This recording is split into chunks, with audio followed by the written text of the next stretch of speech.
Hello नमस्कार दोस्तों। SSC के द्वारा आज फेज़ 12 के एग्जाम शुरू हो चुके हैं और फेज़ 12 के चारों शिफ्टों में क्या क्या कौन से जीके क्वेश्चन आए थे वो देख लेते हैं। ये क्वेश्चन सारे बच्चों के द्वारा बताए गए हैं। तो चलिए वीडियो शुरू करते हैं। वीडियो शुरू करने से पहले वीडियो को लाइक कर दीजिए, चैनल को कर दीजिए सब्सक्राइब, ताकि आने वाली सारी वीडियो की अपडेट आप तक पहुँचती रहे। पहले शिफ्ट 1 की देख लेते हैं।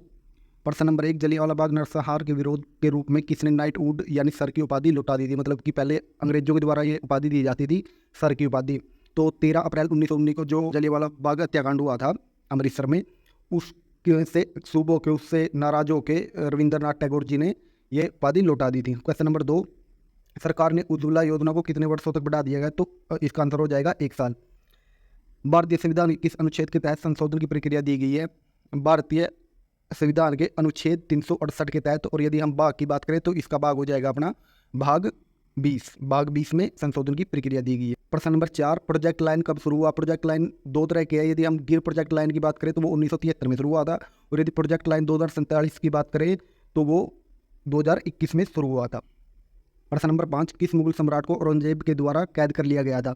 तो उसी के पिता शाहजहां को उसने कैद कर लिया था। जो उसके दूसरा बड़ा भाई था दारा सिकोह, शाहजहां उसको गद्दी देना चाह रहा था, मगर औरंगजेब ने अपनी गद्दी के लालच में अपने पिता को ही जेल में कैद कर लिया था। प्रश्न नंबर 6, 1904 में पहला सीमेंट संयंत्र कहाँ शुरू किया गया। ये चेन्नई तमिलनाडु में शुरू किया गया। क्वेश्चन नंबर 7, आपातकाल के दौरान संसद द्वारा लोकसभा के कार्यकाल को कितने वर्ष तक बढ़ाया जा सकता है। तो 1 वर्ष तक बढ़ाया जा सकता है। यदि हम आपातकाल के अनुच्छेद की बात करें तो आपातकाल के अनुच्छेद 352 से 360 तक है। प्रश्न नंबर 8, भारत के स्रोत न्यायालय की स्थापना कब हुई। तो भारत के स्रोत न्यायालय की स्थापना जो मतलब काम करने लगा था 26 जनवरी 1950 से। यदि हम पहले स्रोत न्यायालय की बात करें तो कोलकाता में स्टार्ट हुआ था ये, और ये 1773 में इसकी स्टार्टिंग की गई थी, मगर ऑप्शन में आ रहा था 26 जनवरी 1950, तो आपका वही ठीक होगा। स्वतंत्र भारत का जो पहला सर्वोच्च न्यायालय है, मतलब सर्वोच्च न्यायालय वैसे एक ही है, सुप्रीम कोर्ट। तो सुप्रीम कोर्ट 26 जनवरी 1950 को अपना काम करने लगा था। क्वेश्चन नंबर 10, बोनालू किस राज्य का वार्षिक त्यौहार है। तो तेलंगाना का। प्रश्न नंबर 10, असहयोग आंदोलन कब शुरू हुआ। असहयोग आंदोलन 1 अगस्त 1920 को शुरू हुआ। अब देख लेते हैं शिफ्ट 2 के क्वेश्चन। प्रश्न नंबर 1, NHAI के वर्तमान NHAI के वर्तमान अध्यक्ष कौन है। इसका आंसर हो जाएगा श्री संतोष कुमार यादव। मतलब जो national highway authority of India है उसके अध्यक्ष हैं संतोष कुमार यादव। प्रश्न नंबर 2, प्रयाग प्रहस्ती पुस्तक के लेखक कौन है। तो प्रयाग प्रहस्ती पुस्तक के लेखक है हरिसेन। हरिसेन थे समुद्रगुप्त के जो दरबार में एक कवि थे। प्रश्न नंबर 3, राष्ट्रीय किसान आंदोलन कब मनाया जाता है। राष्ट्रीय किसान आंदोलन 23 दिसंबर को मनाया जाता है। प्रश्न नंबर 4, विश्वनाथ आनंद किस खेल से संबंधित है। ये सभी को पता है कि शतरंज के बादशाह कहे जाने वाले विश्वनाथ आनंद शतरंज से संबंधित है। प्रश्न नंबर 5, आगरा शहर की स्थापना किसने की। सिकंदर लोदी ने, जो लोदी वंश के दूसरे शासक थे। प्रश्न नंबर 6, युवा दिवस कब मनाया जाता है। युवा दिवस 12 जनवरी को मनाया जाता है, जो श्री विवेकानंद जी की जयंती के उपलक्ष्य में मनाया जाता है। प्रश्न नंबर 7, हरिसेन किस दरबार के राजकवि थे। ये पहले बता दिया गया, समुद्रगुप्त। प्रश्न number 8, straight from the heart पुस्तक के लेखक कौन है। तो कपिल देव। प्रश्न नंबर 9, सिंधु घाटी सभ्यता की बंदरगाह कहाँ पर थी। तो ये लोथल। लोथल कहाँ पड़ता है, गुजरात में। प्रश्न नंबर 10, फकीर और कीर्तन नृत्य किस राज्य का। ये पश्चिम बंगाल से संबंधित नृत्य है। प्रश्न नंबर 11, कौन सा जल विद्युत का कुचालक होता है। तो सभी तरह के जल विद्युत के सुचालक होते हैं, क्योंकि उसमें अम्लीय मात्रा थोड़ी सी पाई जाती है। जो उसका लिटमस पेपर पे यदि देखेंगे तो थोड़ी अम्लीय प्रकृति पाई जाती है, मगर जो अशुद्ध जल होता है, वर्षा का जल होता है, वो विद्युत का कुचालक होता है, तो इसमें करंट फ्लो नहीं कर सकता। अब देख लेते हैं शिफ्ट 3 के। शिफ्ट 3 का जो पहला क्वेश्चन है, पहला प्रश्न है, चिल्का झील किस राज्य में स्थित है। ये हमारी भारत की सबसे बड़ी खारे पानी की झील है। और जो लगून झील है, लगून झील के बारे में आपको बता दें कि लगून झील समुद्र से मिट्टी के द्वारा या किसी प्राकृतिक आपदा के द्वारा कोई क्षेत्र कट जाता है, पानी का क्षेत्र कट जाता है, तो उसे लगून झील बोलते हैं। चिल्का झील भी इसी तरह की है, और खाने पानी की सबसे बड़ी झील है भारत की। यह उड़ीसा में है।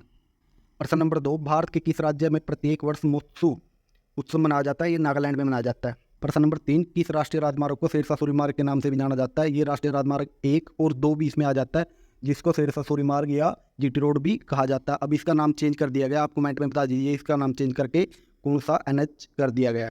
प्रश्न नंबर 4, प्लासी का युद्ध किसके बीच हुआ। प्लासी का युद्ध सिराजुद्दौला और ब्रिटिश सेना के बीच हुआ। यदि हम सिराजुद्दौला की बात करें, सिराजुद्दौला बंगाल के एक शासक थे, जो अलीवर्दी खान के बाद बंगाल के शासक बने थे। इसकी कुछ नीतियों की वजह से ब्रिटिश सेना या ब्रिटिश सरकार जो ईस्ट इंडिया कंपनी है वो खुश नहीं थी, इसलिए आपस में इनका युद्ध हो गया। और ब्रिटिश सेना ने क्या किया कि अपनी चालाकी से जो सिराजुद्दौला का सेनापति था मीर जाफर, उसको अपनी तरफ कर लिया। वो इस युद्ध में नहीं लड़ा था, उसको लालच दिया गया था कि आपको इसके बाद युद्ध के बाद गद्दी दे देंगे यदि हम जीतते हैं तो।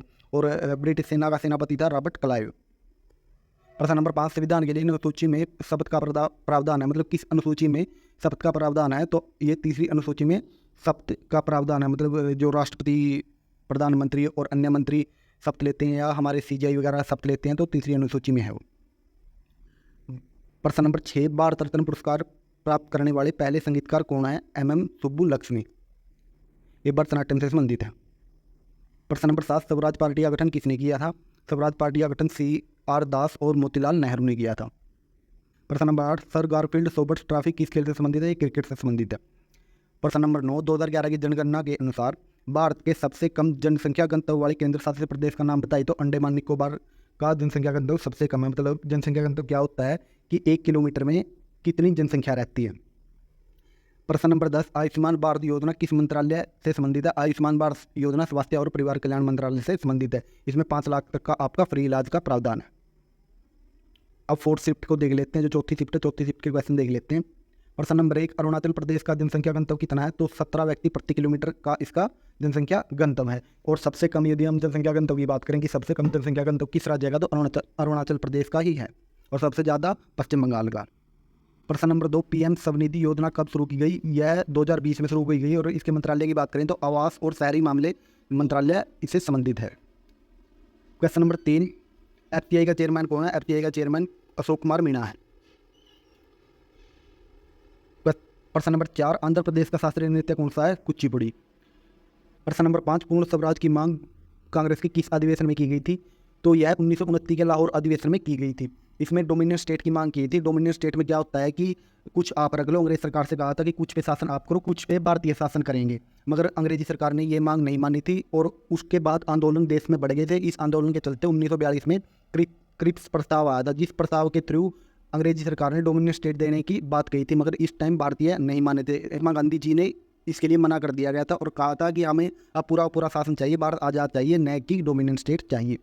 प्रश्न नंबर 5, पहली रेलगाड़ी किस से किस के बीच चली? तो ये मुंबई से थाने के बीच चली थी। 1953 में 34 किलोमीटर की इसकी दूरी थी। 34 किलोमीटर की टोटल दूरी तय की थी। यदि हम गवर्नर जनरल की बात करें उस टाइम, तो लॉर्ड डलहौजी था।